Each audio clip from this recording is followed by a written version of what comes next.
Hello and Namaste. I'm Gyanu Gising, a digital marketing consultant. Let's honest be guys. Have you wondered why your business, why your customers ignores your business online? Think about it.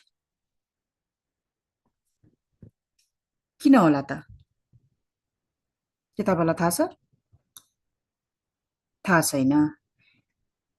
तपाईले content पनि post गर्नुभएको छ, add पनि run गर्नुभएको, त्यही पनि तपाईहरुको कस्टमरहरुले तपाईको बिजनेस अनलाइनलाई इग्नोर गरिराख्नु भएको छ. है. That's why guys, I'm here to share the hidden reasons why customers ignore your online presence.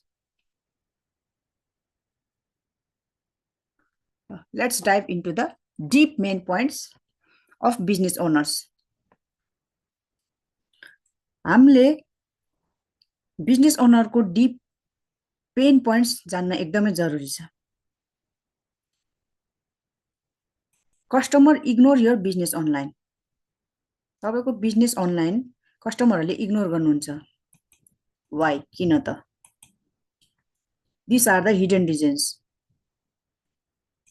Number 1, no clear message. People get confused about what you do. People हरुले कन्फ्युज हुनुहुन्छ उहाँहरु. तपाईले के गर्नुहुन्छ भनेर तपाईहरुलाई फर्स्ट टाइम देखिराख्नु भएको छ हैन त. अनि तपाईले के गर्नुभएको तपाईको ब्रान्ड के उहाँहरुले बुझ्नुहुन्न, त्यही भएर कन्फ्युज हुनुहुन्छ. And next one is they scroll away within seconds. अनि उहाँहरुले कन्फ्युज हुनुहुन्छ अनि तपाईको एडहरु देख्ने बित्तिकै स्क्रोल गरिहाल्नुहुन्छ विथिन सेकेन्ड्समा. And 2 नम्बरमा छ weak visuals or branding. Poor design, low quality images or inconsistent branding make people lose trust. तपाईको सोशल मिडिया प्लेटफर्ममा अनि वेबसाइटहरुमा ल्यान्डिङ पेजेसहरुमा poor design, low quality images और इनकन्सिस्टेन्ट ब्रान्डिङ, इरेगुलर ब्रान्डिङ भयो भने पिपलहरुले तपाईको ट्रस्ट लुज गर्नुहुन्छ.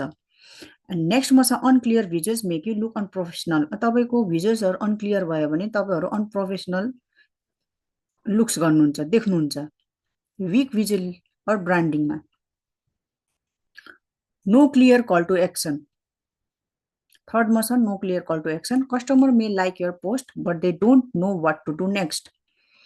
कस्टमरहरुले तपाईको पोस्ट त लाइक गर्नुहुन्छ तर नेक्स्ट एक्सन के लिने भन्ने उहाँलाई थाहा हुँदैन. त्यही भएर तपाईहरुले आफ्नो पोटेन्शियल लीड्सहरु लुज गर्नुहुन्छ, गुमाउनुहुन्छ. Talking about yourself too much. Customer care about their goals not your company. कस्टमरहरुले आफ्नो गोल्सहरुलाई केयर गर्नुहुन्छ, तपाईको कम्पनीलाई होइन. तपाईहरु आफ्नो बारेमा मात्रै भन्ने, आफ्नो ब्रान्डको बारेमा मात्रै भन्ने हैन, आफ्नो कम्पनीको बारेमा मात्रै कुरा गर्नुहुन्छ भने अनि कस्टमरहरुले कस्टमरहरुले त आफ्नो गोल्सलाई केयर गर्नुहुन्छ नि त हैन त. They don't feel connected to your message. यदि तपाईले आफ्नो बारेमा मात्रै भन्नुभयो भने तपाईको मेसेजलाई उहाँहरुले केही फिल पनि गर्नु हुँदैन. नम्बर 5 मा छ यु डोन्ट बिल्ड ट्रस्ट. तपाईले कस्टमरहरुको ट्रस्ट, विश्वास चाहिँ बिल्ड गर्न सक्नु हुँदैन. People ignore brands they don't trust. तपाईको ब्रान्डलाई सर्भिसलाई उहाँहरुले ट्रस्ट गर्नु हुँदैन. People don't buy from strangers. पिपलहरुले स्ट्रेन्जर्सबाट किन्नु हुँदैन. अब मै भयो भने तपाईहरु नै भयो भने फर्स्ट टाइम कसैलाई देख्नु भएको भने तपाईहरुले सुरुमै त स्ट्रेन्जर्सहरुबाट त केही कुरा पनि किन्नुहुन्न नि त. अनि केही कुराहरु किन्नुहुन्न. अनि तपाईहरुले उहाँप्रति विश्वास हुँदैन. That's why people don't buy from strangers. Inconsistent online presence. Inconsistent online presence मा posting once a month or replying late makes you brand invisible. तपाईले महिनाको एकचोटी पोस्ट गर्नु भएको छ अनि रिप्लाई पनि लेट दिनु भएको, तपाईको ब्रान्ड इन्भिजिबल हुनेछ. People forget your brand quickly. तपाईले महिनाको एकचोटी पोस्ट गर्ने अनि रिप्लाई पनि रेट गर्नुभयो भने तपाईको ब्रान्ड इन्भिजिबल हुन्छ र पिपलहरूले कस्टमरहरूले तपाईको ब्रान्ड पनि क्विकली बिर्सिनु हुनेछ।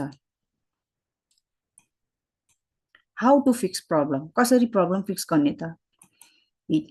This are also the hidden reasons.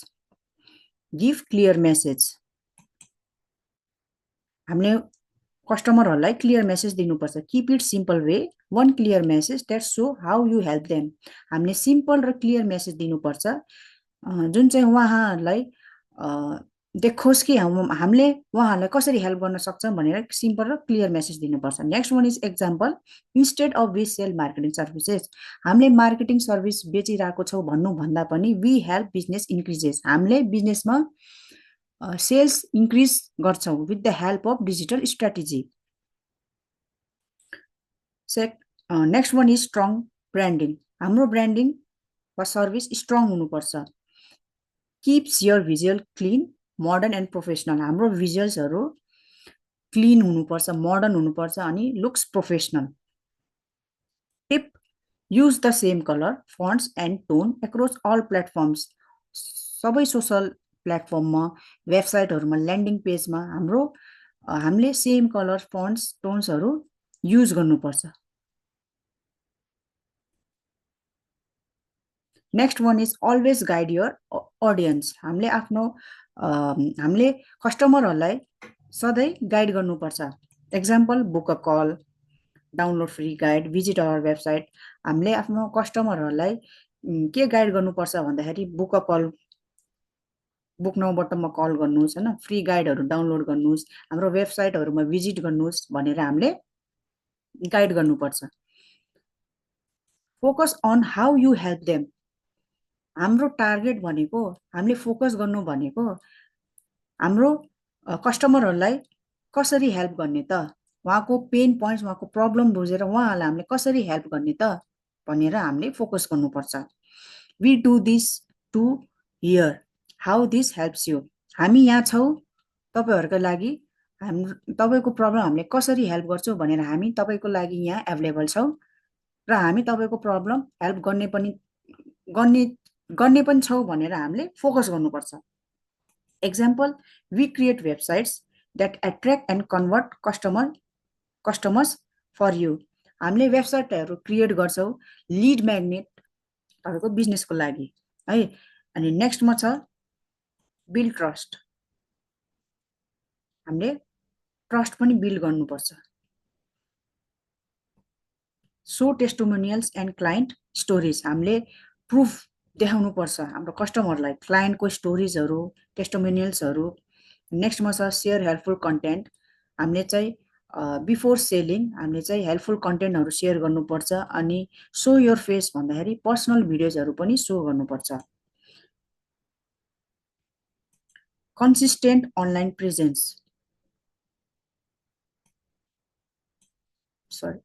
Consistent online presence भनेको regular online presence, stay active, post regularly, reply fast and engage with followers, हामी चाहिँ रेगुलरली एक्टिभ हुनुपर्छ अनलाइनमा, रेगुलरली पोस्ट गर्नुपर्छ अनि रिप्लाई फास्ट, हाम्रो कस्टमरहरूको रिप्लाईहरू चाहिँ फास्ट गर्नुपर्छ अनि फलोवर्सहरूसँग इङ्गेज हुनुपर्छ। Next one is consistency builds recognition and reliability, कन्सिस्टेन्सीले चाहिँ के बिल्ड गर्छ भन्दाखेरि रेकग्नाइजेसन एन्ड रिलायबिलिटी। रेकग्नाइजेसन भनेको कन्सिस्टेन्सीले गर्दाखेरि हाम्रो कस्टमरले हामीलाई इजिली आइडेन्टिफाई गर्न सक्नुहुन्छ र रिलायबिलिटी भनेको हामीलाई चाहिँ इजिली उहाँहरूले ट्रस्ट गर्न सक्नुहुन्छ यदि हामी कन्सिस्टेन्टली अनलाइन प्रेजेन्स एभाइलेबल भयो भने। एन्ड हाम्रो हिडन रिजन्सहरू सकिसक्यो। अब तपाईँहरूलाई म के भन्न चाहन्छु भन्दाखेरि यदि तपाईँहरू सिरियसली नै यो प्रब्लमहरू फिक्स गर्नको लागि, कसरी यो प्रब्लमहरू फिक्स गर्ने भने तपाईँहरू सिरियस हुनुहुन्छ भने तल दिएको लिङ्कमा बुक अ फ्री स्ट्राटेजी कलमा तपाईँहरूले बुक गर्नुहोला। There we will show what's broken and how to fix it, त्यहाँ हामीले देखाउनेछौँ तपाईँहरूलाई स्टेप बाई स्टेप कसरी हामीले यो प्रब्लमहरू फिक्स गर्नेछौँ भनेर। र हामी अहिले भिडियोको एन्डिङमा आइसकेको छौँ. अगेन एभ्रीवन, आई एम ज्ञानु घिसिङ, a digital marketing consultant that help businesses to grow, increase sales.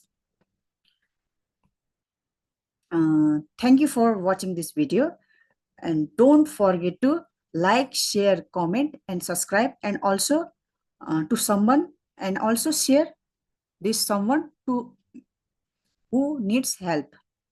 Okay, bye bye everyone.